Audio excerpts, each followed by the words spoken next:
때의 징조 네 번째인데, 우리 그동안 나눴던 내용을 보면 첫 번째가 전체적인 그런 마지막 때의 징조가 뭐냐. 그래서 요한계시록을 중심으로 해서 세 가지의 성경의 주님께서 그리고 천사들을 통해서 우리에게 주신 세 가지 시나리오고요. 첫 번째, 일곱 봉이 띄워졌을 때, 두 번째, 일곱 천사가 나팔을 부를 때, 세 번째는 그 진노의 대접이 쏟아졌을 때, 이렇게 그런 내용들을 나눴습니다. 그리고 두 번째는 사회적 징조, 가족과 또 사회에서 일어나는 그런 그 현상들, 그리고 급격하게 그런 현상으로 나아가고 있는 것을 보게 되고요. 가족이 깨어지고, 그리고 세상적으로는 어떤 성적 타락이라든가 동성애의 문제, 이런 부분들을 나눴고요. 우리 지난주에는 교회, 신앙에 대한 그런 그 징조, 그래서 이제 배교에 관한 그런 내용들을 함께 나누었습니다. 그리고 이 많은 이제 시험하는 자들, 미혹하는 자들이 택한 자들마저도 시험하게 되는 그런 그 시대를 향해 우리가 나아가고 있는 것을 또 경험하고 있고요. 오늘은 이제 두 가지 내용을 하려고 하는데, 이제 네 번째 주제로 정치적, 특별히 국제 정치에 관한 이런 성경이 보여주는 마지막 때의 징조가 뭐냐, 이런 부분하고 또 그거 관련돼 가지고 이제 적그리스도라고 하는 그런 존재에 대해서 나눌 텐데, 그 전에 먼저 마지막 때에 대해서 한번, 마지막 때, 우리가 늘 마지막 때라고 얘기하고 있는데, 또 이제 마지막 때는 예수님이 다시 오신다고 하는 약속이 남아있는 유효한 때다라고 이렇게 설명을 우리가 했었는데요. 그래도 성경의 근거를 한번 찾아가지고 그 마지막 때를 이해하는 게 좋겠다 싶어가지고, 먼저 오늘 네 번째, 다섯 번째 이 주제를 나누기 전에 이 마지막 때에 대해서, 마지막 때란 무엇인가, 이 부분을 좀 잠시 먼저 나누겠습니다. 이 마지막 때라는 것은 예수님께서 다시 오신다는 약속이 남아있는 유효한 때다, 이렇게 나눴죠. 우리 사도행전 1장 11절 12절 말씀 읽어볼게요. 시작. 이르시되 갈릴리 사람들아 어찌하여 서서 하늘을 쳐다보느냐. 너희 가운데서 하늘로 올려주신 이 예수는 하늘로 가심을 본 그대로 오시리라 하였느니라. 제자들이 감람원이라 하는 산으로부터 예루살렘에 돌아오니 이 산은 예루살렘에서 가까워 안식일에 가기 알맞은 길이니라. 어느 날 예수님께서, 부활하신 예수님이 40일 동안 세상에 계시다가 이제 그 제자들과 또 여러 믿음의 사람들이 있는 그곳에서 하늘로 올라가시는 겁니다. 하늘로 아마 승천하시는 거는 순식간에 올라가시겠죠? 순식간에. 엘리야가 이렇게 어떤 큰 바람에 휩쓸려서 하늘로 이렇게 말려서 올라가는 것과 같은, 예수님이 이제 구름에 휩싸여서 하늘로 올라가시는데, 올라가시기 전에 하셨던 이런 말씀이 이제는 온 예루살렘과 또 사마리아와 땅끝까지 가서 복음을 전하라고 하는 이런 그 성령이 임하면 권능을 받고 그렇게 하라고 하는 이런 그 말씀도 주셨고, 또한 이제 이 예수님께서 이렇게 말씀하시고 하늘로 올라가셨는데, 올라가시니까 그곳에 있는 남아있는 사람들이 다 하늘을 쳐다볼 거 아니겠어요? 하늘을 쳐다보고 있을 때, 그때 그 천사가 하는 그런 소리입니다. 뭐라고 하냐면, 이 예수는 하늘로 가심을 본 그대로 오시리라. 그래서 이제 하늘 쳐다보고 있으니까 이제 그만 쳐다보라는 거예요. 그만 쳐다보기 전에는 우리가 쳐다봐야 될 것은 다시 오시는 주님. 너희들이 본 그대로 예수님 오실 것이니까 이제는 이제 여기에서 하늘만 쳐다보지 말고 이제 가서 예수님이 말씀한 것처럼 예루살렘에서 성령이 오실 때까지 이제 기다려라라고 하는 이런 그 말씀이에요. 그러면 예수님 하늘로 가심을 본 그대로 우리를 하였고, 12절에 보니까 제자들이 감람원이라고 하는 산으로부터 예루살렘으로 들어왔다는 것은, 그럼 예수님이 어디서 하늘로 올라가셨다는 겁니까? 감람원이라고 불러는 산이에요. 감람산에서 예수님께서 하늘로 올라가신 거예요. 그러니까 거기에서부터 다시 예루살렘으로 이렇게 왔다는 거잖아요. 그래서 그렇게 이제 보신 대로 갔다 오는데, 이제 우리 두 번째 구절이 스가랴서 내용인데 14장 4절 말씀 한번 읽어볼게요. 시작. 그날에 그의 발이 예루살렘 앞 곧 동쪽 감람산에 섰을 것이요, 감람산은 그 한가운데로 돈서가 갈라져 매우 큰 골짜기가 되어서 산 절반은 북으로 절반은 남으로 올라가고.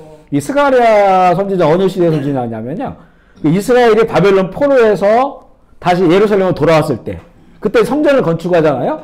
그때에 활동했던 선지자예요. 그 스가랴 선지자는 성전 건축이 좀 중단된 그 시간이 있었는데 그때 하나님께서 말씀을 주시는데 특별히 환상으로 말씀을 많이 주셨어요. 그 환상으로 해서 성전 건축을 하나님의 뜻이고 또 두려워하지 말고 성전 건축을 할 수 있도록 독려하고 그 힘을 주는 그런 말씀을 전했는데 그 말미에 14장이 마지막 장인데 그때 그 여러 환상을 보는 가운데서 이 예수님이 오시는 환상을 보는 거예요. 예수님 오시는 환상을. 그런데 예수님이 어디로 오시냐면 감람산으로 오시는 거예요. 감람산. 그래서 감람산으로 예수님께서 하늘로 오시면 어딘가는 땅에 발을 디디실 거 아니겠어요. 그런데 이제 그러고 나서 몇백 년이 지난 다음에 예수님이 정말 하늘로 올라가셨잖아요. 예수님 이 땅에 오셨다가 하늘로 올라가셨는데 그곳이 바로 감람산이에요. 감람산에서 제자들이 보는 곳에서 하늘 올라가셨는데 그런데 스가랴서는 더 시간이 지나서 역사의 마지막 예수님이 오실 때 장면을 본 거예요. 근데 그분이 어디로 오시냐? 감람산에 오신다는 거예요. 그 올라간 그대로 보시니까 장소도 똑같은 장소로 감람산으로 그 예수님이 재림하시는데 그 두 발이 그 감람산에 이렇게 딱 서서 디디게 됐을 때 그때 큰 지진이 일어난다는 것이죠. 그래 우리 요한계시록을 우리가 뒷부분을 읽을 때 보면 그 마지막 그 순간에 큰 지진이 일어나서 이런 그 우주적인 격변뿐만 아니라 지구적인 격변이 일어나잖아요. 그게 이제 거의 마지막 예수님 오시기 전에 그런 그 징조로서 보여주는 거거든요. 그럴 때 예수님께서 이 두 발을 감람산에 디딜 때 그곳으로 동수로 갈라져서 이제는 그 새하늘과 새 땅을 영접할 수 있는 그런 그 상황이 됨을 보게 됩니다. 그래서 예수님은 올라간 그대로 그리고 그 장소에 다시 임하실 것이다. 감람산에 이렇게 이제 볼 수가 있고요. 사도행전 2장 16절 17절 한번 읽어보겠습니다. 시작. 이는 곧 선지자 요엘을 통하여 말씀하신 것이니 일러스되 하나님의 말씀하시기를 말세에 내가 내 영을 모든 육체에 부어주리니 너희의 자녀들은 예언할 것이요 너희의 젊은이들은 환상을 보고 너희의 늙은이들은 꿈을 꾸리라. 예수님이 다시 오시는 것은 이거는 이제 그 세상이 끝나는 거예요. 그러니까 마지막 때가 끝나는 겁니다. 그런데 이제 그 마지막 때가 그때가 어떤 때냐라고 하는 걸 보여주는 구절이 바로 우리가 읽은 사도행전 2장인데 이 구절은 우리가 아는 것처럼 선지자 요엘이 하나님의 그 영의 감동이 돼서 선포한 그런 말씀이에요. 그런데 그게 이제 이 마지막 때 말세에 내가 내 영을 모든 육체에게 부어주리라. 그런데 사도행전 2장에 예수님께서 하늘로 올라가신 다음에 그들이 예루살렘의 마가다락방에서 모여서 함께 기도하잖아요. 열흘 동안 기도를 했을 때 하늘로부터 성령이 임해요. 그들이 성령을 받고 밖으로 나와서 베드로가 첫 설교를 할 때 그 본문이 바로 요엘서 2장입니다. 요엘이 이 마지막 때 내가 내 영을 모든 육체에 부어주겠다고 하는 그 본문을 설교로 성령 충만한 베드로가 그걸로 말씀을 전하는 거예요. 첫 번째 이게 말씀이에요. 그리고 뭐라고 말하냐면 말세에 내가 내 영을 모든 육체에 부어주겠다고 하는 이 사건이 지금 우리에게 일어난 것이다.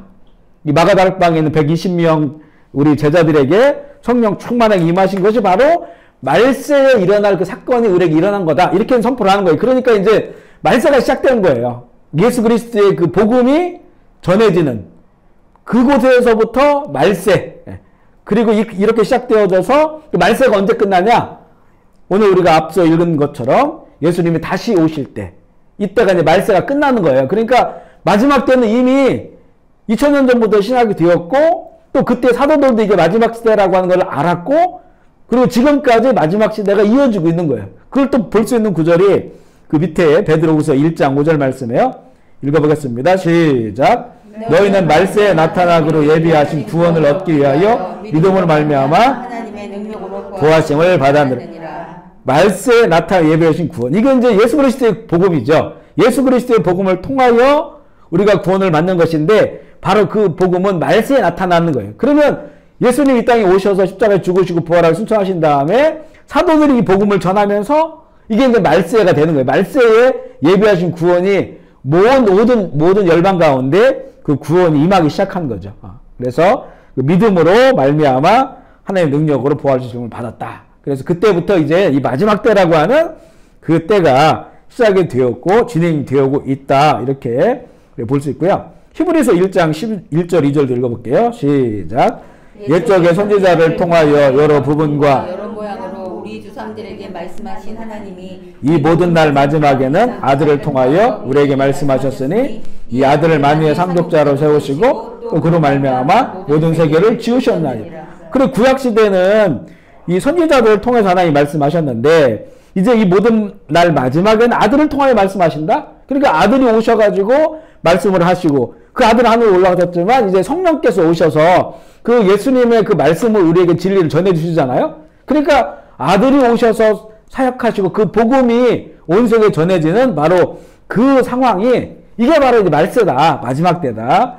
성경은 그렇게 말하고 있는 겁니다. 그러면 우리는 이미 마지막 때를 살아오고 있어요. 그리고 이 마지막 때를 살아오고 있는데 예수님께서 말씀하신 건 뭐냐면 마태복음 24장에 마가복음 13장, 누가복음 21장 또 여러 그 선지자들이 그 보여준 마지막 때의 징조는 뭐냐면 그것은 마지막 때가 끝날 징조예요. 마지막 때가 끝나. 이것을 말세의 지말이라고 하거든요. 마지막 때가 끝날 그 징조를 말씀해 주신 거예요. 그러니까 우리 마지막 때를 쭉 살아가고 있는데 이제 마지막 때가 언제 끝나냐? 그러면 예수님 오시는 거잖아요. 예수님 오심과 동시에 이 모든 게 끝나요. 그리고 이제 새로운 것이 시작되기 때문에 그것을 우리에게 가르쳐 주셨어요. 예수님도 이렇게 말씀하시는데 마태복음 24장 6절 말씀 읽어볼게요. 시작. 난리와 난리의 소문을 들었으나 삼가 두려워하지 말라. 이런 일이 일어나야 돼. 아직은 끝이 아니니라. 그렇죠? 이 똑같은 구절이 여러 군데 나와요. 민족이 민족을 대적하고 나라가 대적하고 소문이 일어나. 벌써 우리가 지금부터 한 세기 전에 1차 세계대전이 일어났죠. 2차 세계대전이 일어났죠. 공산주의 혁명이 막 여러 나라에서 일어났죠. 수많은 사람들이 죽었죠. 이미 이런 나라와 민족이 이렇게 서로 싸우고 또 죽이고 뭐 붉은 혁명들이 일어나고 이런 것들은 이제는 이게 재난의 시작이다. 이게 마지막 때 끝자락이 가까이 왔다고 하는 것을 보여주는 이게 사인이다. 그러나 아직 끝은 아니다 이거예요. 끝은 아니다. 끝을 향하여 나아가고 있다. 그래서 이제 말세지말 마지막 때 끝이 있다. 그것을 예수님께서 말씀해 주셨고 마태복음 24장 14절도 읽어볼까요? 시작. 이 천국 복음이 모든 민족에게 증언되기 위하여 온 세상에 전파되리니 그제야 끝이 오리라. 그렇죠? 그제야 이제 마지막 시대가 끝이 오는 겁니다. 끝이 오는 그 길을 향하여 우리가 나아가고 있다.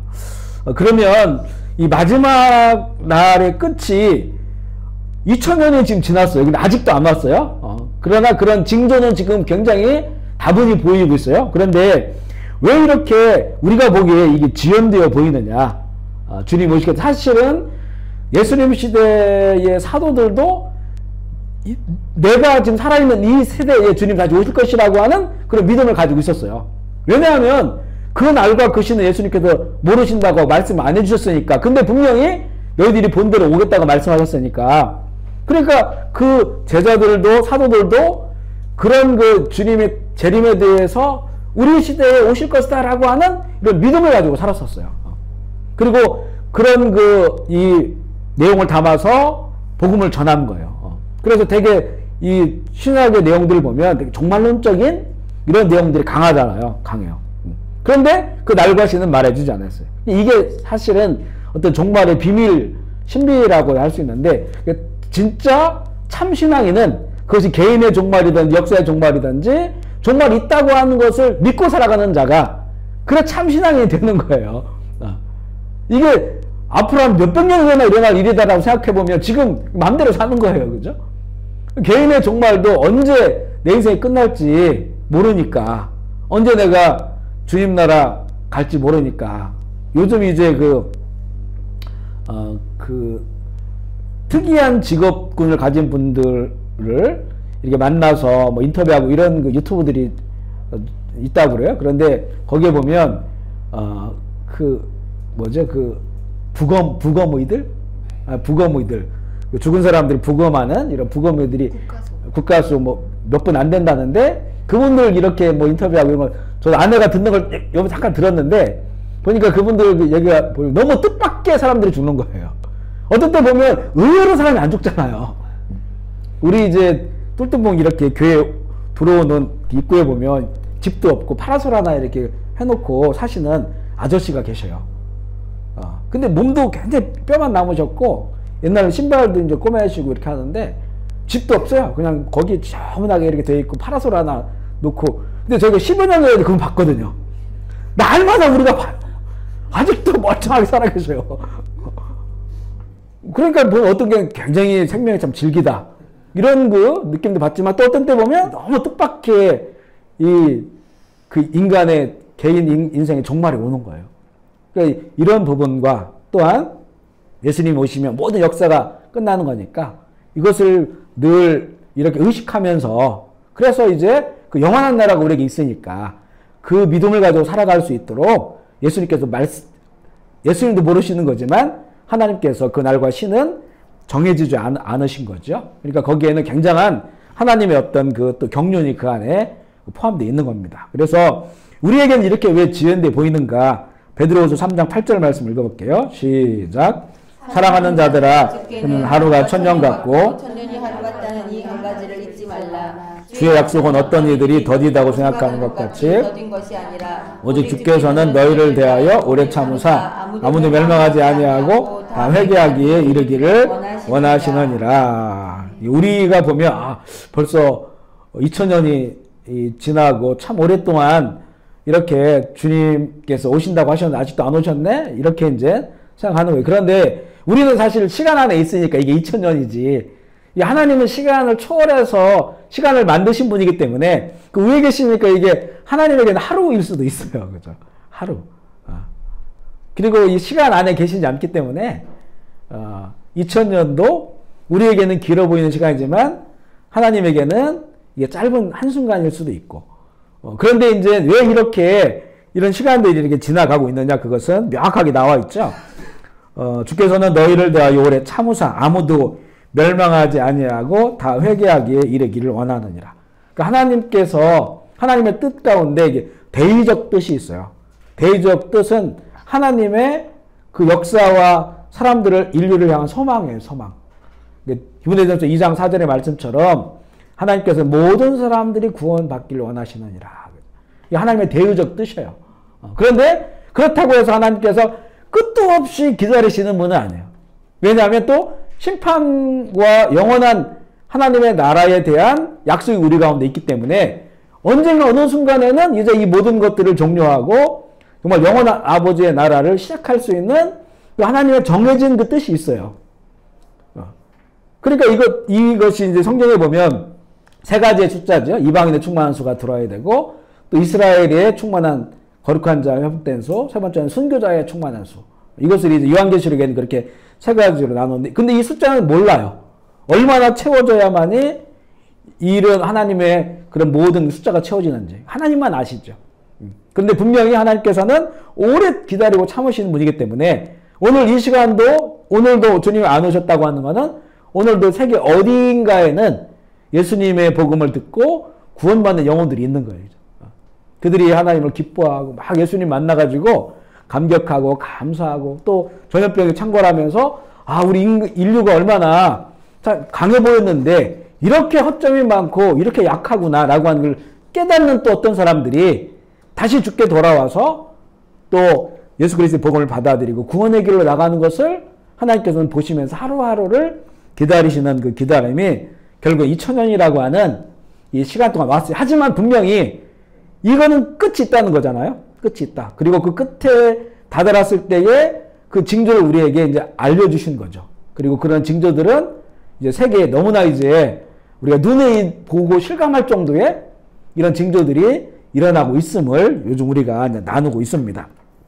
자, 그래서 이제 마지막 때에는 예수님의 복음이 이 땅 가운데 시작되어지는, 그리고 예수님이 다시 오시겠다고 약속하신 그 약속이 남아있는 그 모든 기간이 마지막 때다. 그리고 이제 우리가 지금 눈여겨보는 것은 마지막 때의 끝, 말세 지말, 그 징조를 보면서 얼마나 주님께서 가까이 오셨는지를 이 세상의 일들을 통해서 확인해보고, 그리고 그렇기 때문에 우리는 이제 이 세상에 속한 자가 아니라 하나님의 그 말씀을 바라보며 영원한 그 나라를 바라보며 살아가는 자로서의 삶을 살아야 된다고 하는 것을 그게 바로 이제 깨어있는 자예요. 사실 예수님 하신 말씀도 보면 두 사람이 함께 맷돌 갈다가 일하다가 한 명은 남고 한 명 가는 것이고 그죠? 잠을 자다가 그죠? 그냥 평범한 그런 일상 가운데서 그렇지만 이걸 의식하고 살아가는 거예요. 오늘도 주님 오실 수 있다고 하는 그런 마음. 저는 식사 기도할 때 이제 이러한 양식에 대해서 감사 기도하고 꼭 마지막에 마라나타 하면 제 옷이 없었어요. 그걸 해요. 언제부턴가 하기 시작했어요. 왜냐면 이걸 잊고, 그렇지 않으면 자꾸 잊어버려요, 이게. 마라나타 하면 주에서 옷이 없어서.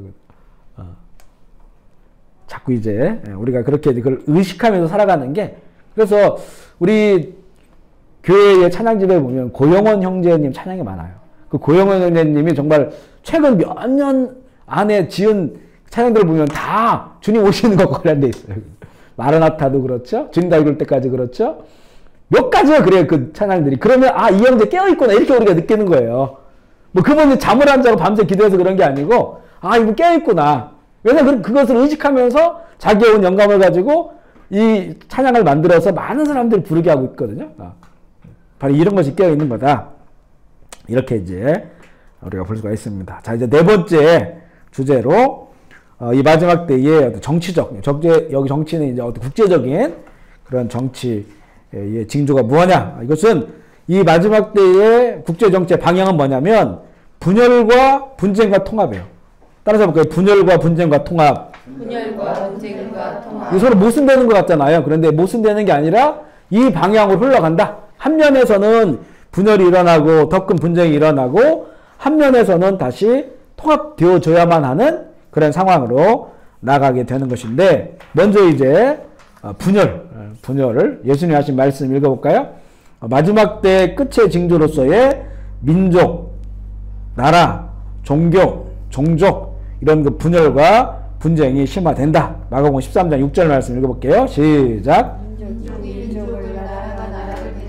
일어나겠고 곳곳에 지진이 있으며 기근이 있으리니 이는 재난의 시작이라. 그렇죠. 앞서 말씀드린 것처럼 이렇게 사회주의권, 공산주의권, 자유민주주의 체가 냉전 시대도 있었고 1차, 2차 대전에 그런 전쟁도 있었고 또 히틀러가 유대인들, 종족이죠. 게르만족과 히브리족, 유대족에 대한 학살도 있었고요.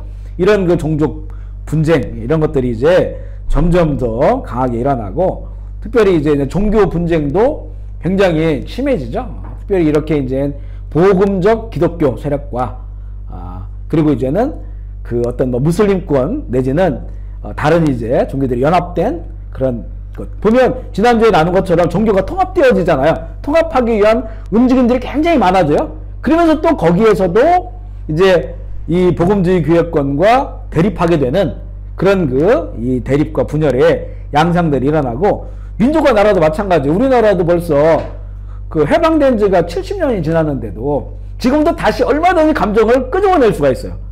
어떤 정치적으로도 그렇고 얼마든지 끄집어내서 상대방을 비방하고 지금 이제 만나지도 않잖아요. 그죠?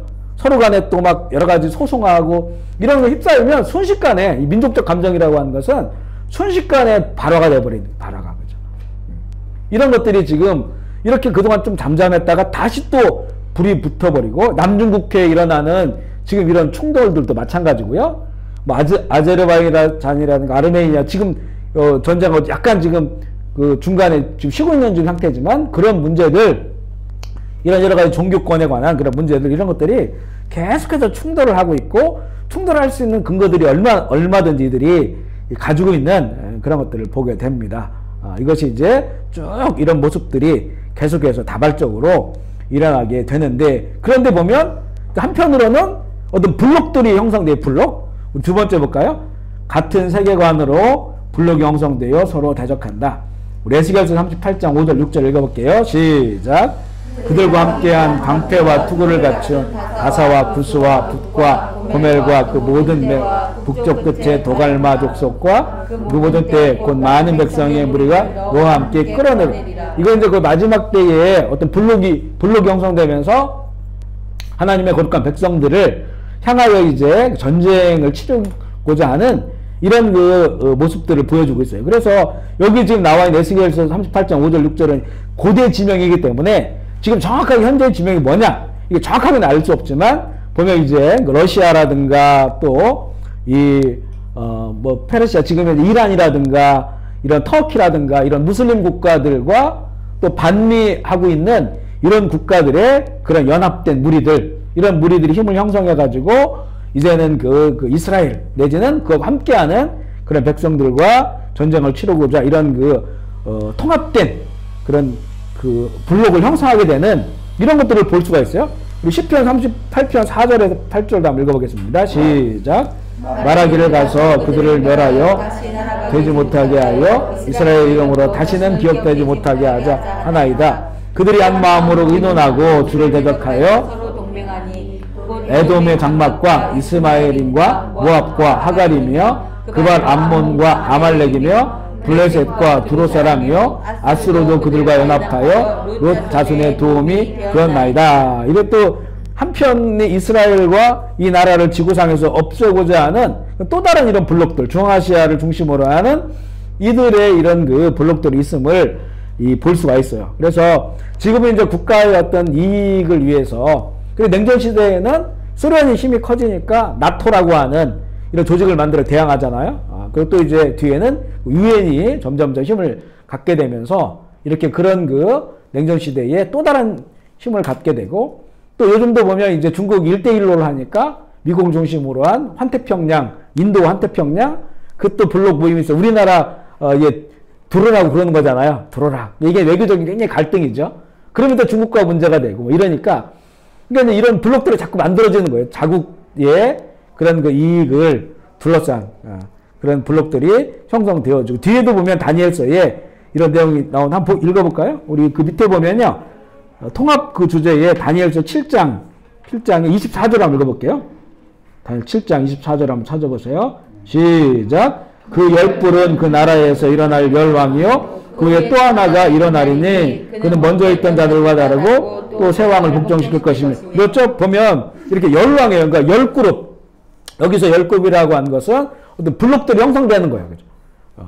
그래서 그 블록이 한면으로는 분열하고 또 대적하고 싸우는, 또 한면으로는 자국의 어떤 이익을 위하여 블록이 형성되어서 그게 큰 힘을 갖게 됩니다. 그리고 그 후에 이제 마지막에 또 다른 왕이 세워지는 것이 바로 이제는 적그리스도의 그 힘이라고 하는 것을 우리가 이제 알게 되죠. 그래서 이렇게 블록을 형성하고 있다. 왜냐면 이제는 이 블록 안에 들어가지 아니하면 자기 한 국가의 힘으로는 버틸 수가 없어요. 그런 시대가 되고, 예를 들어서 앞으로 계속 재난들이 일어났을 때, 그러면 우리나라 같이 농사를 지을 수 있는 땅들이 별로 없을 때, 지금이야 뭐 쌀이 남아 돌아간다고 하지만, 이렇게 그런 것들이 이제 부족하게 됐을 때는 뭔가 또 관련된 블록이 형성돼야, 농업적 블록이 형성돼야 거기서 또 무역을 하고 그 곡물에 막 전쟁들이 벌어질 텐데, 앞으로 지나가면 갈수록 그만큼 또 자기들 관련된 이런 블록들이 형성돼야 된단 말이죠. 그러니까 결국 이제 나중에 생존을 위해서라도 이제 나라들이 여러 블록들을 형성하게 되고, 또 이제 종교적으로 결국에는 이게 그 블록이 점점 강화되면서 마지막에 남는 것은 이스라엘과 또 이스라엘을 지원하는 나라들과 또 반이스라엘, 반성경적이고 반미, 반이스라엘 이런 그룹들이 남아서 결국엔 전쟁을 치르게 되는 방향으로 가게 된다. 지금도 이제 그런 방향으로 가는 것을 우리가 보게 되고요. 세 번째는 통합. 이 단일 통치 권력의 체계가 만들어져야 돼요. 그래야만이 앞서 말한 적그리스도가 모든 그 세계 위에서 그 보좌에 앉아서 내가 하나님이다라고 자기를 드러내야 되기 때문에 이거는 단일화 되질 않으면 안 돼요.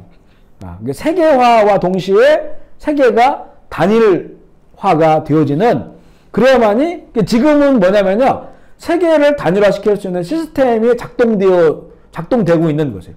그래서 예를 들면 우리는 다 고유 번호가 아이디가 있잖아요. 그죠? 주민등록번호가 있죠. 아이디가 있어요.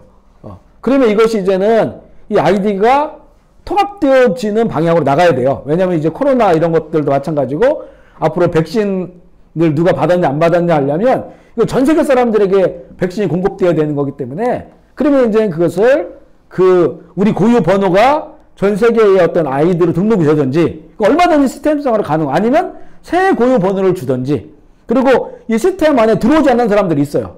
뭐 캄보디아 저 산지에 사는 원주민이라든가 아마존 뭐 아프리카 전혀 시스템이 작동하지 않는 곳, 그런 사람들에게 백신을 무료로 공급하면서 그 시스템 안에 들어오게 하는 거예요.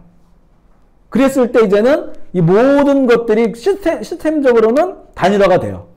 그러면 이제 누가 그 위에서 통치하는 통치자만 생기면 얼마든지 그것을 다 관리할 수 있는 이런 세상으로 가게 된다. 이미 시스템은 그 단일화를 향해서 가고 있고 가능한 그런 세상을 우리가 만나게 되는 거죠. 그래서 우리 예수님이 이제 이런 말씀이었어요. 마태복음 24장 15절 말씀 읽어볼게요. 예수님 시작. 그러므로 너희가 선지자 다니엘이 말한 바 멸망에 가져간 것이 거룩한 것을 선고되, 이 부분입니다. 이 부분. 그러니까 이 부분이 다니엘서를 인용한 것인데 그 다니엘서는 뒤에 나오는데 다니엘이 이 얘기를 할 때는 뭐냐면 그 적그리스도가 통치자, 온 그 세계 위에 자기를 하나님이라고 높이는 그 통치자가 그가 이제는 이 거룩한 곳에서 자기 어떤 것들을 세워서 통치하는 거예요. 그러니까 그것이 바로 멸망에 가증한 겁니다.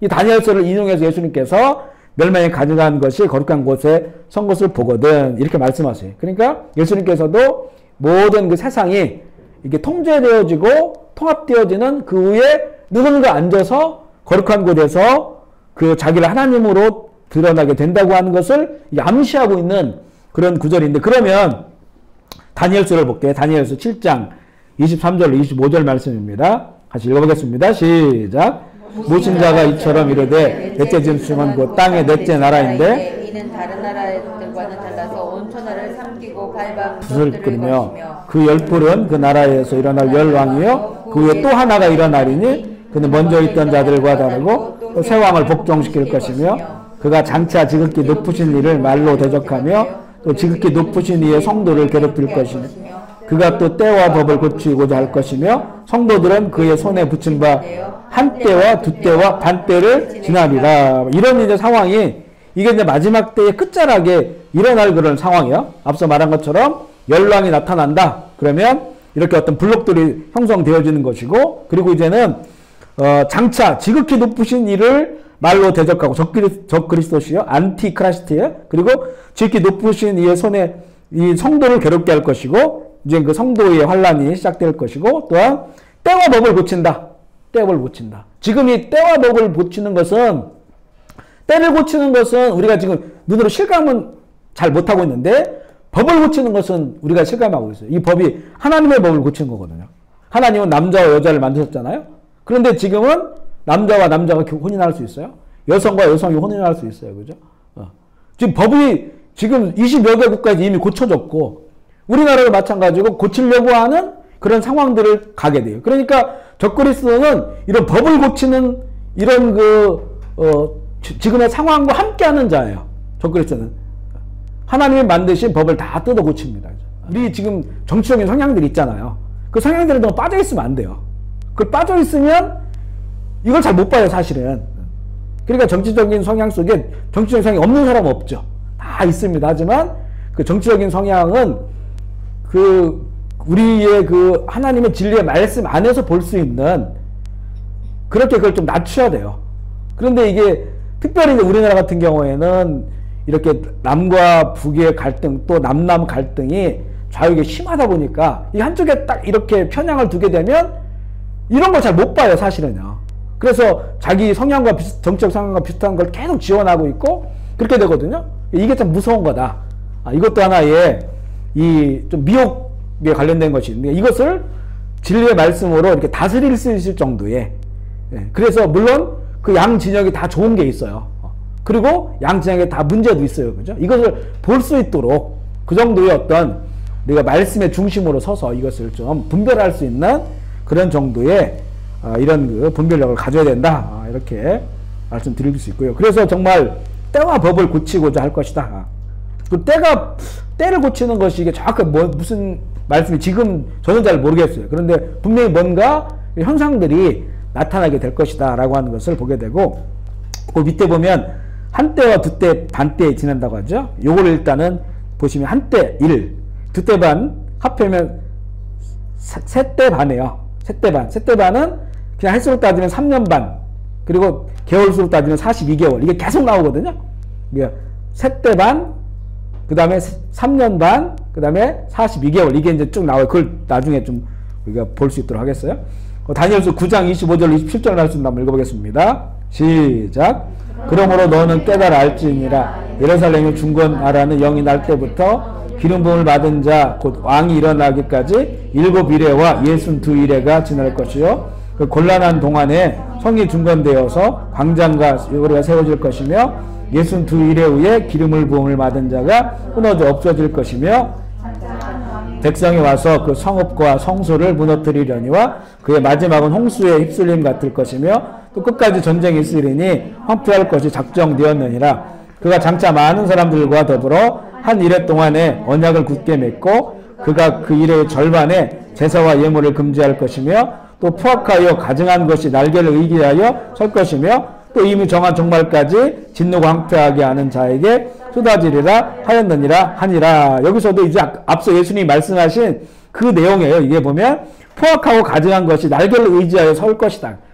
그러니까 이 거룩한 곳에 가증한 것이 설 것이다. 그러니까 이것은 결국 그동안 우리가 쭉 읽었던 것처럼 그 어떤 하나님이 정하신 때가 있는데 이게 71회라고 하잖아요. 71회. 그런데 69일에는 이미 지나갔어요.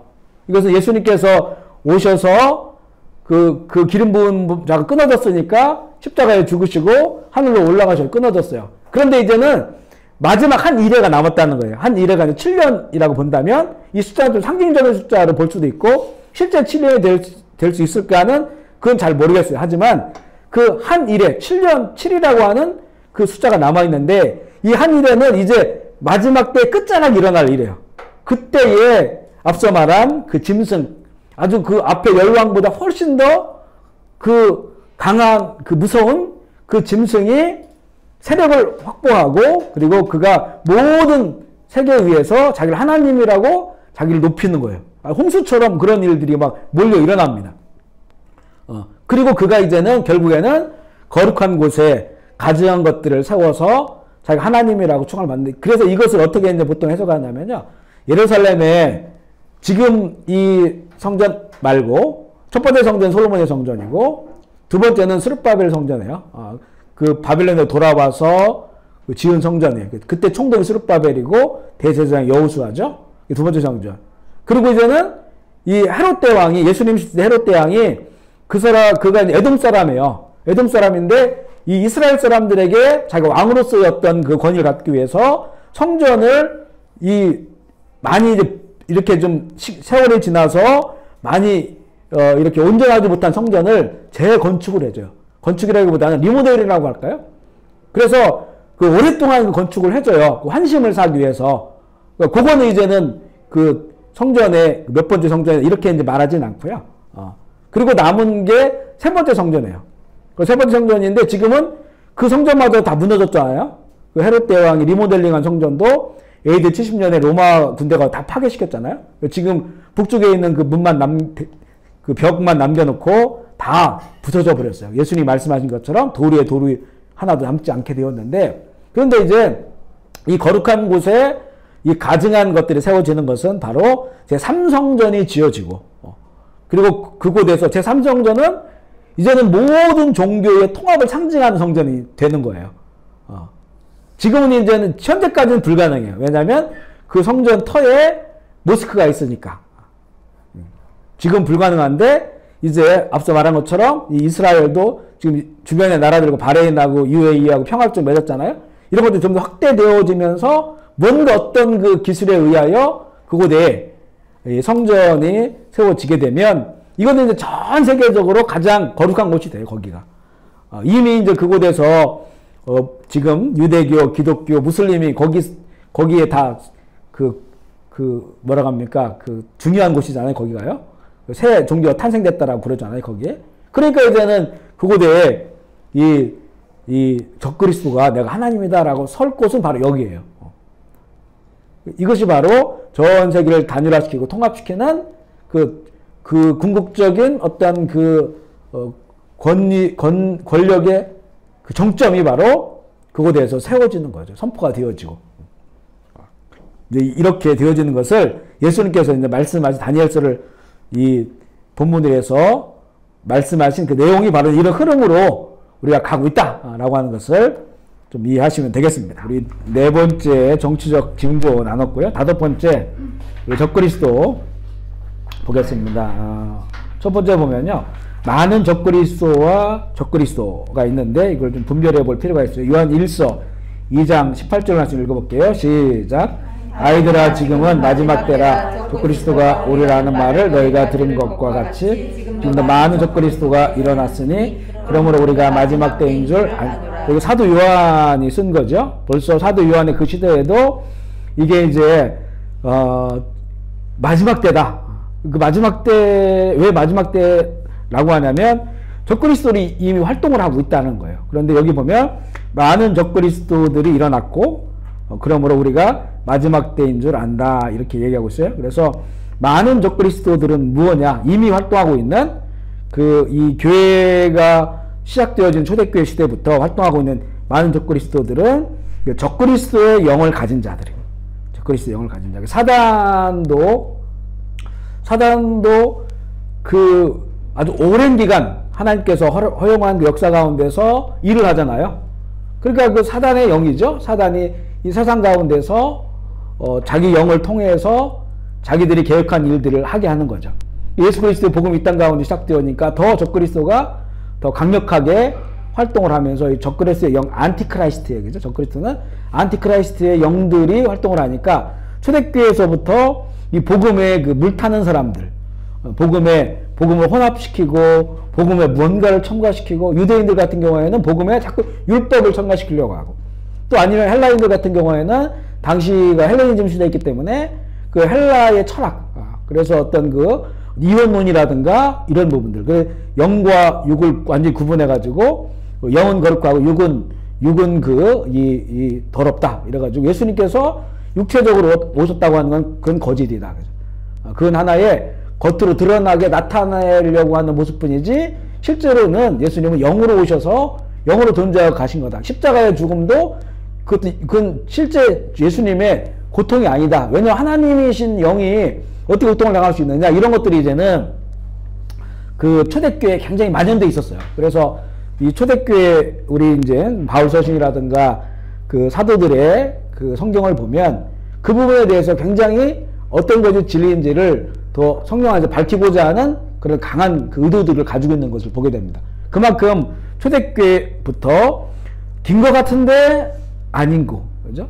그 진리를 여러 가지로 훼손시키든지 내지는 뭔가를 첨가시키든지 혼합시키고자 하는 이런 모든 시도들, 이것이 바로 이제는 하나님의 영이 아니라 하나님의 영은 명확하죠. 성령은 명확해요. 그 복음이 사도들이 성령 받고 전한 그 복음이에요. 사도들의 복음. 그 부분은 아주 단순하고 명확합니다. 그죠? 다른 건 없어요. 그런데 여기에다가 여러 가지 것들을 끼워 넣는 거예요. 아니면 뭔가 빼려고 하고 의미를 틀어버리고 이런 식으로 해가지고 적그리스도의 영이 그때부터 활동을 했다. 이것이 바로 많은 적그리스도들이다. 그리고 그 역사가 있어요. 지금까지도 그 영들이 있기 때문에 이단들이 생겨나고 하나님과 예수의 이름을 가지고 수많은 이단들이 생겨나고 마지막 때 더욱더 그들이 기승을 부리는. 그래서 과거에는 우리나라도 이단들이 세력은 있었지만 그 큰 그룹들이 아니었었어요. 그런데 이제는 지금 이단들의 세력은 엄청나죠. 엄청나요. 뭐 신천지라든가 구원파라든가 또 안상홍의 하나님의 교회라든가 이런 전 세계 선교사들을 보내고 여기도 좀 다 들어와 있으니까 숫자도 굉장히 많아지고 있고 그리고 여러 가지 이렇게 힘도 가지고 있고 이런 그 흐름들이 계속 가고 있어요. 옛날 같은 이런 소규모가 아니다.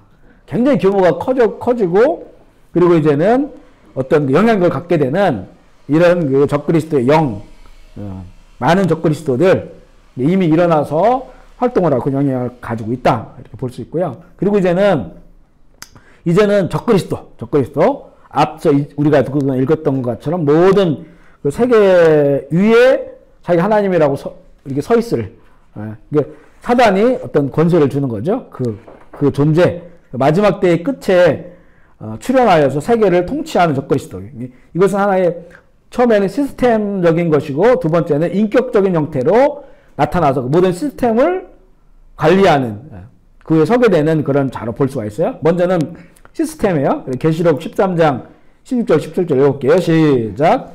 그가 모든 자 곧 작은 자나 큰 자나 부자나 가난한 자나 자유민이나 종들에게 그 오른손에나 이마에 표를 받게 하고 누구든지 표를 가진 자 외에는 매매를 못하게 하니 이 표는 곧 짐승의 이름이니 그 이름의 수라. 그러니까 이게 이제 뭐 한 10여 년 전만 해도 이게 가능하냐, 가능할 수가 없다 이렇게 생각을 했는데 지금은 다 가능하다고 봐요. 지금은 가능하다. 왜냐하면 이제는 뭐 요즘 카드도 아니고 그냥 스마트폰 하나면 모든 결제가 다 되어지고 세계 어디 가서도 결제할 수 있는 시스템이 이미 다 되어졌으니까 이것이 몸으로 들어가는 거는 뭐 얼마든지 가능을 한 거예요. 얼마든지 가능해요.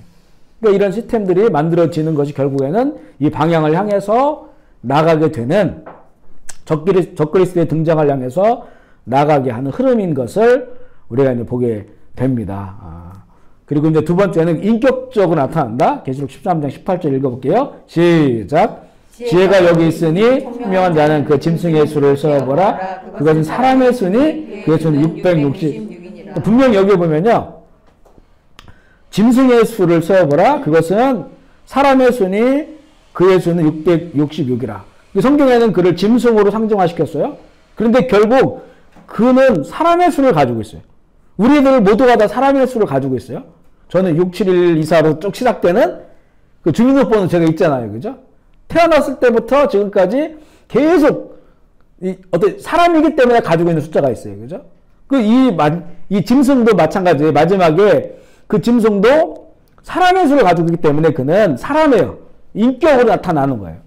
그런데 그 숫자가 666이다. 그 666이 정확히 무엇을 말하는지 모르겠지만 그와 관련된 수. 그러면 이 물건에는 숫자가 있을까요?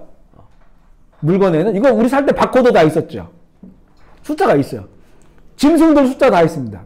우리나라에 있는 돼지, 소, 또 이 개는 이제 칩을 맞으니까 평생 동안 숫자를 가지고 있어요. 그리고 이 모든 물건도 바코드 숫자를 다 가지고 있습니다. 그죠? 물론 이제 우리가 이걸 매매했고 내 것이 됐을 때는 이게 이제 떨어져 나가지만 그러나 이걸 만들 때는 다 코드 숫자가 있어요.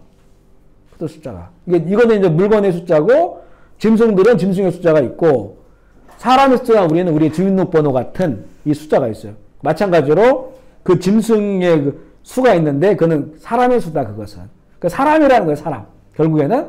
그리고 그 666이라고 했으니까 그거가 관련된 우리가 지금은 명확하게 알 수 없지만 그거 관련된 어떤 숫자를 가지고 있는 그리고 그 숫자가 아마 온 세계에 이 단일화시키는 시스템에 그것과 관련된 것들이 이제는 될 수 있고 지금 얼마든지 그렇게 할 수 있는 그런 기술은 다 되어 있음을 우리가 알게 됩니다. 그래서 이제 결국 마지막에 나타날 그런 그 어떤 사람으로 인격화 될 수 있는 거고요.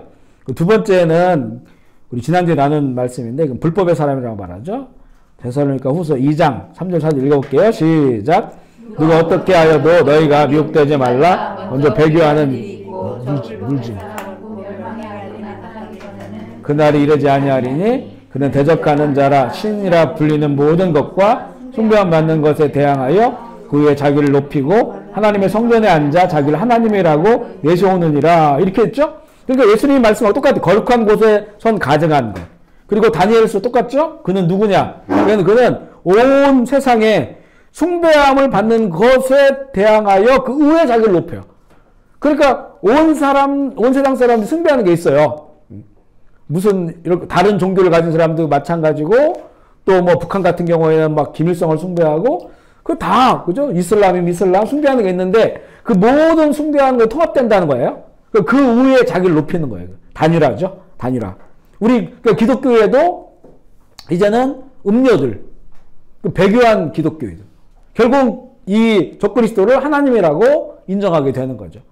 그는 이 하나님의 성전에 앉아서 하나님의 성전인데 거기에 앉는 거예요. 이게 바로 우리가 제3정전에 일어날 일이다. 이렇게 이제 보고 있는 거죠. 이게 바로 불법의 사람 적그리스도고 그리고 이 마지막 때의 끝자락에 분명히 이 사람이 나타난다는 거예요. 배교와 이 불법의 사람이 나타나는 그것이 바로 마지막 때의 끝자락에 나타날 일이다라고 하는 거를 바울은 이제는 이렇게 우리에게 알려준 거죠. 그리고 이제 세 번째 이 적그리스도에 대한 것인데 이 적그리스도도 삼위일체 형태를 하고 있다. 삼위일체 형태를 계시록 13장 2절에서 4절 읽어볼게요. 시작. 내가 본 짐승은 표범과 비슷하고 그 발은 발에 같고 그 입은 사자의 입 같은데 용이 자기의 능력과 보좌와 큰 권세를 그에게 주었더라. 그의 머리가 하나가 상하여 죽게 된 것 같더니 죽게 되었던 상처가 나음에 온 땅에 놀랍게 여겨 짐승을 따르고 용이 짐승에게 권세를 주므로 경배하며 짐승에게 경배하며 이르되 누가 이를 같으냐 누가 능히 이르와 더불어 싸우리라. 이게 삼위일체와 똑같은 게 첫 번째 나오는 거 보면요 용 나와요. 용 그죠? 용이 자기의 능력과 보좌와 큰 권세를 그에게 줬다. 그는 누구냐면 첫 번째 짐승이 바다에서 나오거든요. 바다에서 나오는 첫 번째 짐승에게 용이 자기 권세를 줘요. 그런데 이 첫 번째 짐승이 어떻게 되냐면 죽게 되었다가 상처가 나오면서 살아나요. 그러니까 용은 성부 하나님을 이 패러디한 것이고 그 다음에 첫 번째 짐승 죽었다 살아나는 것은 성자 예수 그리스도를 패러디한 거예요. 그리고 사람들이 그 죽게 되었다 살아난 그 짐승에게 이 경배를 하는 거죠. 그러니까 우리가 보면 예수 그리스도를 만나서 하나님을 경배해요. 여기 보면 그 용이 짐승의 권세를 주므로 용에게 경배하며 짐승에 경배해요. 이 짐승은 적그리스도 그리고 용은 성부 하나님을 패러디한 그 사단이에요. 사단. 그러니까 우리가 예수님을 통해서 하나님 아버지를 경배하는 것처럼 또 예수님을 우리가 이 나의 주로 인정하는 것처럼 이 용과 첫 번째 짐승 그리고 패러디가 됐고요. 그 다음에 이제 계시록 13장 11절에 15절 또 다른 짐승이 나와요. 시작. 내가 보매 또 다른 짐승이 땅에서 올라오니 어린 양같이 두 뿔이 있고 용처럼 말을 하더라. 그가 먼저 나온 짐승의 모든 권세를 그 앞에서 행하고 처음 짐승에게 경배하게 하니 곧 죽게 되었던 상처가 나은 자니라. 큰 기적을 행하되 심지어 사람들 앞에서 불이 하늘로부터 내려오게 하고 짐승 앞에서 받은 바 이적을 행하며 땅에 거하는 자들을 미혹하여 땅에 거하는 자들에게 이르기를 칼에 상하였다가 살아난 짐승을 위하여 우상을 만들라 하더라. 그가 권세를 받아 짐승의 우상에게 생기를 주어 그 짐승의 우상에게 말하게 하며 또 짐승의 우상에 경배하지 아니한 자는 여주는 다 죽게 하리라. 이 두 번째 나온 짐승은 땅에서 올라와요. 그런데 이 땅에서 올라온 짐승이 하는 역할은 뭐냐? 그가 어떤 그 용으로부터 권세를 받아서 기적을 행해요. 사람들 미혹하는 거죠. 미혹해서 어떻게 되냐면 죽었다가 살아난 그 첫 번째 짐승 적그리스도를 경배하게 만드는 거예요. 그러니까 이 두 번째 짐승은 거짓 선지자인데 거짓 선지자 우리 선지자의 거의 이제 선지자 하면 구약에 제일 능력 있던 선지자가 엘리야예요. 그죠?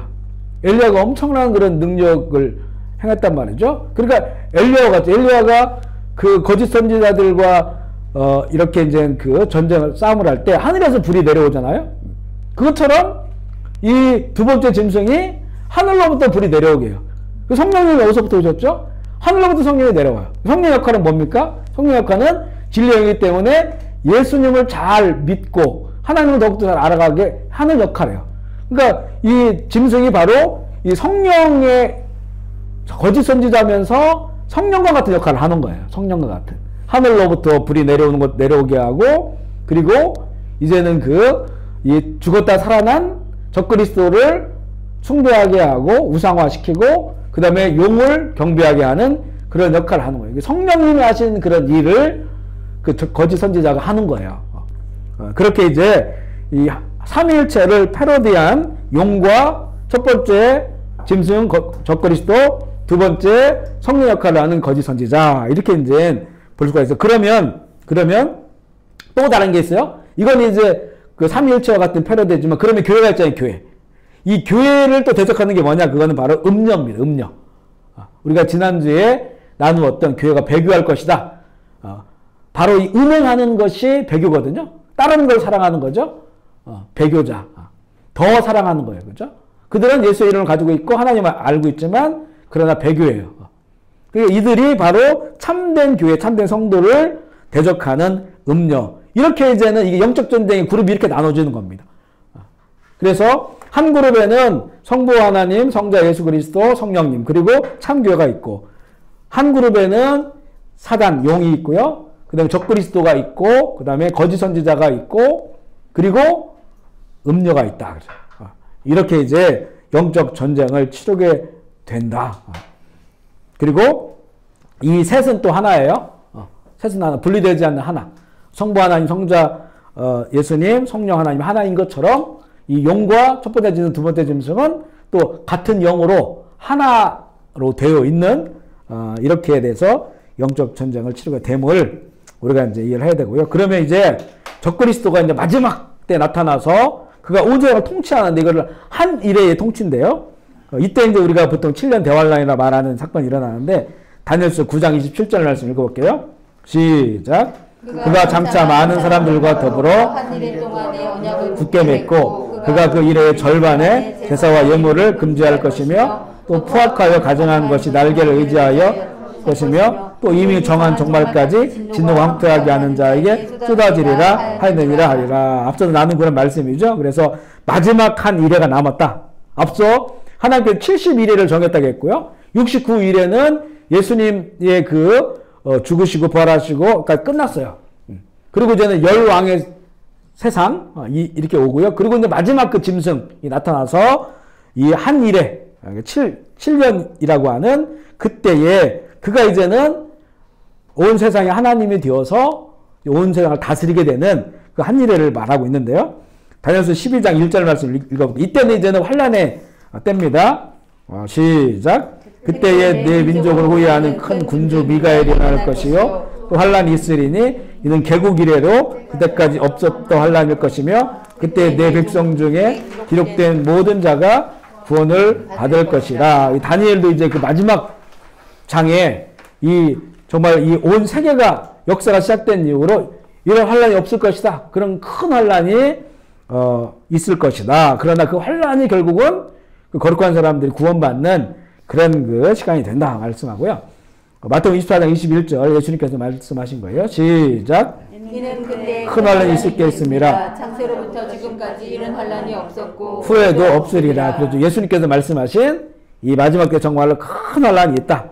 그리고 이것을 이제는 보통 이제 3년 반 42개월 이렇게 나누거든요. 왜냐하면 7년인데 처음에 3년 반은 이게 평화의 조약을 맺어요. 그 평화롭게 하니까 그동안에 온 세계에 있었던 예루살렘과 또 모든 갈등들을 그가 다 해결을 하는 거예요. 평화의 왕으로 등장을 한 거예요. 그래서 앞 3년 반은 모든 그 사람들에게 정말로 신적인 그런 경배를 받는 세상에 있는 가장 풀지 못했던 문제들을 그가 푸는 거예요. 그러면서 이렇게 평화왕으로 있다가 마지막 이제 3년 반이 이때가 이제는 마지막 환란의 그런 시기예요. 그래서 이것을 성경에 3년 반이라고 돼 있고 3년 반을 개월로 나누면 42개월이거든요. 42개월. 한번 계시록 13장 5절 읽어볼게요. 시작. 또 짐승이 과장되고 신성모독을 말하는 입을 받고 42달 동안 일할 권세를 계시록 11장 2절 읽어볼게요. 시작. 성전 바깥 땅을 측량하지 말고 그냥 두라. 이방인에게 주었은즉 거룩한 성을 42달 동안 집할. 다니엘서 12장 11절 12절 시작. 매일 드리는 제사를 폐하며 멸망하게 할 가증한 것을 세울 때부터 1290일을 지날 것이요 기다려 1305일까지 이르는 그 사람은 그러니까 이게 다니엘서의 마지막 부분이에요. 12장 마지막 부분인데 여기 보면 매일 드리는 제사를 폐하며 그러면 이제는 매일 드리는 예배 성령에 드리는 예배를 폐한다는 거예요. 왜냐하면 적그리스도가 자기가 하나님으로 등극을 하니까 거기 가증한 것을 세울 때부터 그러니까 그 전까지 3년 6개월은 자기를 가려요. 평화의 왕으로 가렸다가 3년 6개월이 지나면 자기의 모습을 드러내. 그 자기가 하나님이 되는 거예요. 그러면서 이제는 자기 가지고 있는 모든 시스템을 동원해서 환란이 오게 되는데 이때부터 1290일이에요. 그러면 1290일이면 이렇게 뭐 우리 한 달을 지금 이제 그때 한 달하고 지금 한 달하고 좀 다르거든요. 어떨 때는 뭐 30일을 한 달을 볼 때도 있고 또 뭐 31점 몇 이렇게 할 수도 있어요. 그래도 이렇게 달수로 나눠보면 거의 42달이에요, 이게요. 1290일이 42달. 그래서 3년 반.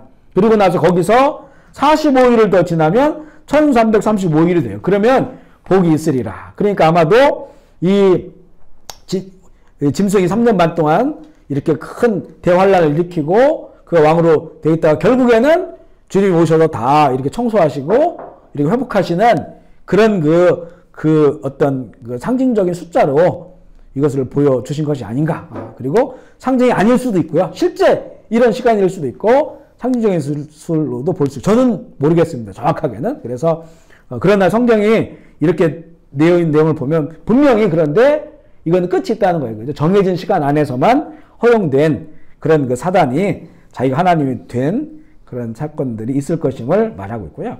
그러면 이제는 결국 이제 요한계시록은 이걸 보여주기 위한 거죠. 쭉 모든 내용들이. 그럼 용과 그 짐승, 첫 번째 짐승, 두 번째 짐승, 음녀가 어떻게 되느냐, 그 최후가 뭐냐, 이거를 사실은 성도들에게 보여주기 원하는 거예요. 먼저 음녀의 최후, 우리 지난주에도 봤는데 계속 17장 16절 읽어볼게요. 시작. 내가 본 바 이 열불과 짐승은 음녀를 미워하고 망하게 하고 벌거벗게 하고 그의 살을 먹고 불로 아주 사르리라. 예, 지난번에 나눈 것처럼 결국 음녀는 자기들이 죽이는 거예요. 그죠? 자기들이. 결국 짐승이 음녀를 죽여요. 음녀는 배교한 자들이에요. 배교한 자들. 그 배교한 자들은 짐승이 자기 편으로 같이 이렇게 이 온 세상을 단일화시키고 그 후에 자기가 우뚝 서기 위하여 음료를 사용했지만, 그러니까 이들은 종교 통합에 나가는 그런 그 교회예요. 그런 교회. 그리고 이제는 이것을 지지하는 거예요. 짐승의 적그리스도를 지지하는 그 표를 받는 사람들, 이런 사람들을 말할 수 있어요. 교회 다니면서도 짐승의 표를 받는 사람들. 아마 교회 다니면서도 짐승의 표를 받는 사람들은 두 부류가 있을 것 같아요. 첫 번째는 이 표를 그냥 상징적으로만 본 사람들.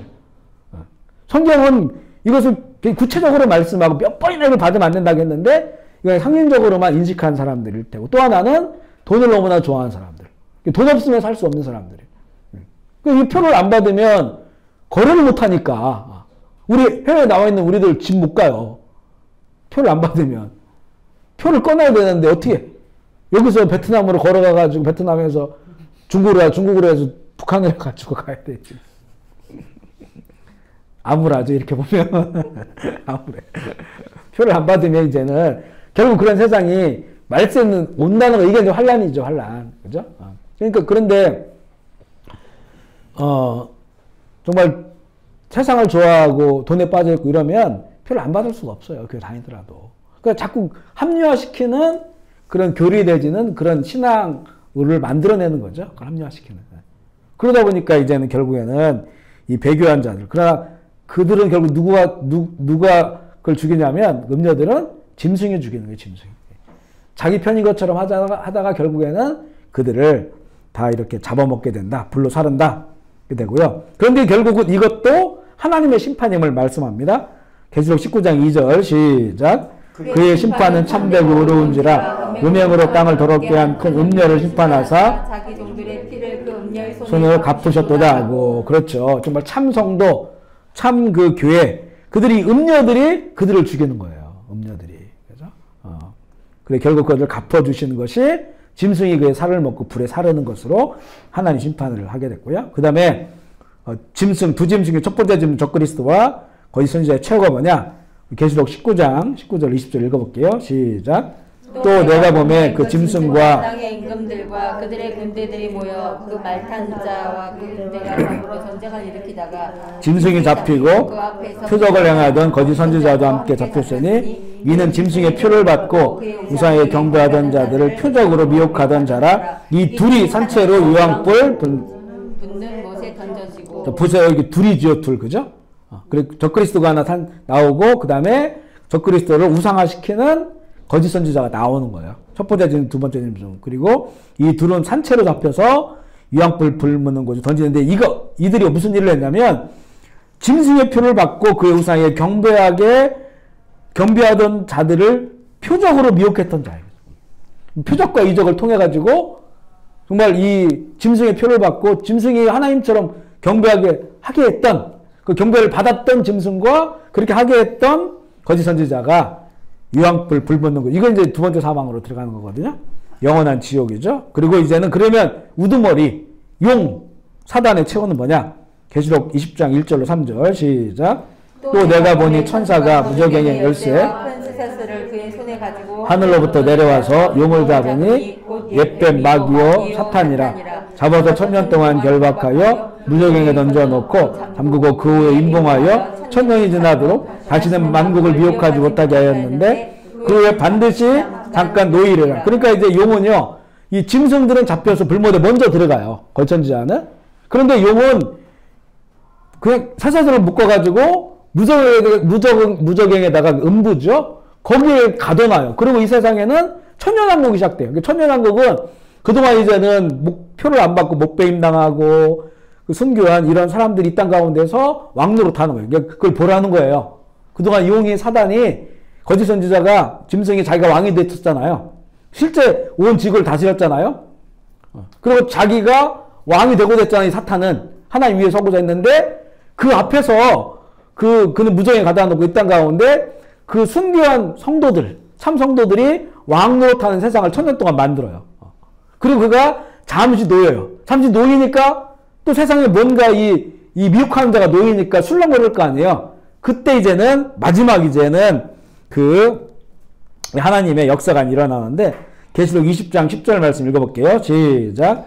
또 그들을 미혹한 마귀가 유황못에 던져놓으니 거기는 그 짐승과 거짓 선지자도 있어 찾았도록 밤낮 괴로움을 잠시 놓였다가 다시 그가 붙잡혀서 이제 마지막 이 백보자 심판 때에 서게 되는데 그때 이제 그들이 그 미혹한 마귀가 불과 유황못에 던져주는데 이미 거기에는 그 짐승과 거짓 선지자가 들어가 있는 거예요.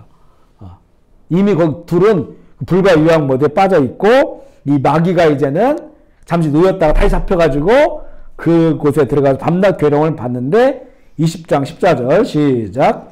사망과 음부도 불못에 던져지니 둘째 사망 곧 불못이라. 이제 그 음부, 사망 음부 우리가 무저갱 이 모든 소홀이라고 나인 그 모든 것들도 다 그러니까 이 세상에 죄를 유발한 그 모든 것들이 다 싸그리 이제는 묶음을 받게 돼서 이 불못 영원한 불못에 들어가고 이제 생명책에 그 이름이 기록된 자들 그들만이 영원한 그 새하늘과 새 땅 그 나라에 들어가게 되는 것이 이 성경이 우리에게 보여주는 그 시나리오입니다. 시나리오. 그러니까 결국 요한계시록에 예수님께서 우리에게 알려주시고자 한 거는 바로 이거예요. 이거. 이들의 최후가 뭐냐? 이 최후를 봐야 이 세상이 아무리 그들이 왕이 되고 하나님이 되더라도 흔들리지 않기 때문에 이것을 보여주기 위해서 우리에게 이렇게 이 주신 말씀이죠. 약속과 소망을 주는. 그러면 이런 것을 우리에게 주신 하나님께서 우리에게 그러면 어떤 삶을 요청하시는가? 바로 이제 그 결론적으로 이거는 누가 영원한 왕인가? 이게 이제 중요한 거죠. 우리는 왕이 아니에요. 그죠? 우리는 왕이 아닌데 그러면 누가 우리의 왕이 돼야 되는가? 우리 눈앞에는 통치자들도 있고 또 권자자들이 있고 또 세상은 마귀가 왕이라고 하고 있는 거예요. 지금. 그러니까 우리에게는 이 땅 가운데 살아가는 우리들은 날마다 누가 나의 왕이 될 것인가? 내가 왕이 돼도 안 되는 거죠. 내가 왕이 돼도 그거는 이 사단에 넘어지는 겁니다. 그죠? 그러니까 누가 왕이 되어야 되는가? 이 문제를 우리가 이 마지막 때를 살아가는 우리들에게 보여주기 위한 건데 우리 요한계시록 19장 13절 16절 읽어볼게요. 시작. 또 그가 피 뿌린 옷을 입었는데 하나님 말씀이라 칭하더라. 하늘에 있는 군대들이 세마포 옷을 입고 백마를 타고 그를 따르더라. 그의 입에서 예리한 검이 나오니 만국을 치겠고 친히 그들을 철장으로 다스리며 또 친히 하나님 그 전능하신 이의 맹렬한 진노에 들을 밟겠고 그 옷과 그 다리에 이름을 쓴 것이 있으니 만왕의 왕이요 만주의 주라. 아멘이십니까? 이 사도 요한이 이 장면을 보았을 때 얼마나 감격했을까 생각해봐요. 그동안 일어난 일들을 보세요. 이게 세상에 혼란이 일어나고 마귀가 사단처럼 왕이 되어서 그렇게 성도들을 권세를 무너뜨리고 이런 상태인데 딱 그 마지막에 딱 보여주는 게 뭡니까? 그게 붉은 옷을 피에 젖은 뿌린 옷을 입고 이 하늘에서부터 내려오시는 분이 있는 거 백마 타고 그죠? 근데 그분을 보니까 그분이 만주의 주요 만왕의 왕인데 바로 예수 그리스도예요. 그죠? 이걸 봤을 때 그 감격. 그죠? 그리고 사도 요한의 시대는 언제입니까? 도미시안 왕제의 시대예요. 도미시안 왕제는 정말 여기 나온 적그리스도처럼 그렇게 교회를 깨부수고 이 수많은 사람들이 순교하고 죽어가는 그런 상황이에요. 그런데 만주의 주 만왕의 왕 그 이름을 쓰신 주님이 내려오시는 거예요. 그분이 모든 것을 심판하시고 영원토록 왕노릇 하시는 그 주님이니까 그것을 우리에게 보여주고 싶은 거죠. 그러면 지금 우리가 그날을 기다리며 살아가는 우리들이기 때문에 날마다 나의 왕은 누구인가, 그죠? 이 세상의 왕은 누구인가? 그리고 우주 만물의 왕은 누구인가? 이게 중요하다는 겁니다. 내가 왕이 돼서도 절대 안 되고, 그죠? 절대 안 돼. 그러면 내가 왕이 된 사람들은 표를 받아요. 그리고 배교합니다. 배교해요. 그러니까 나의 왕 예수 그리스도, 만왕의 왕, 만주의 주이심을 늘 고백하고 실제 그분이 우리 속에서 왕이 되셔서 우리는 그 주님의 종으로서 살아가야 되는 그런 삶을 이제는 우리에게 보여주시는 겁니다. 그럴 때 결국에는 천년왕국, 영원한 나라에서 이제는 왕노릇하게 되는 거죠. 왕노릇. 그죠? 그런 그 영원한 하나님의 나라를 우리에게 약속을 해 주시는 거니까. 그래서 요한계시록은 우리에게 결국에는 행복한 마지막 때를 살아갈 수 있도록 이 글을 읽는 자와 듣는 자와 지켜 행하는 자는 복이 있으리라. 이렇게 말씀하신 것처럼 행복한 마지막 시대의 사람들이 될 수 있도록. 그래서 이단의 특징은 뭐냐면요. 자꾸 두려움을 주는 거예요. 이거 우리가 지금 읽은 내용 보면 이거를 정말로 계속 이런 얘기만 하면 얼마나 두렵겠어요. 그죠? 두려움을 줘서 그 어떤 교주라든가 어떤 사람이 의도하는 대로 그들 이끌어가려고 하는 겁니다. 그런데 예수님의 의도는 두려움을 주려고 하는 게 아니에요. 그죠? 게임 끝난 것을 보여주는 거예요. 끝난 게임을. 그래, 행복하게 살아라. 행복하게 살아라. 그죠? 우리 주님께서 왕이시니까, 만주에 주시니까, 그죠? 두려워하지 말고 그분과 함께 살아가라.